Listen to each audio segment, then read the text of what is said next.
কি পর্যন্ত একটা গাছের মধ্যে মালটা হয়েছে। ও আচ্ছা আচ্ছা। এই যে মালটা, এই যে মালটা, এটা মানে 5-6টার মধ্যে আপনার পয়সার মতন গুল থাকবো। সেপ্টেম্বরের শেষে আপনার হারভেস্ট করবে, একদম চিনির মতন মিষ্টি দেখি খুব পয়সা মতো না। জি জি, এই যে পয়সার মধ্যে প্রত্যেকটার মধ্যে কৃষি গবেষণা ইনস্টিটিউট এটা ইয়া করছে, এই জাতটা উৎপাদন করছে।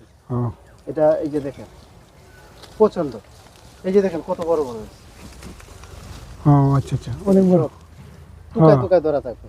আপনি বড় চারা নিতে পারবেন, বড় চারা প্রাইস 1000 করে, ছোট চারা হয়েছে আপনি 200, 300, 100 টাকা। এটার প্রাইস কত হতে পারে? বড় চারা 1000 করে। জানুয়ারি মাসে থেকে শুরু হবে ফল, বাদে আপনি হারভেস্ট করবেন আপনার সেপ্টেম্বরে। কোন কালার আসে না শুধু এই কালার? একটা এই হলুদ সাইজের কালার আসবে, ভিতরে একদম লালটি কালার আসবে। আর যদি কাঁচা আনতে হলে কিন্তু আপনি মিষ্টি হবে না, তখন জাম্বুরার মতন ঝেঙ্গা মারবে।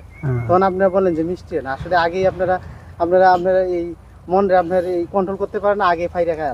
পরিপক্ক না হলে হারভেস্ট করা যাবে না।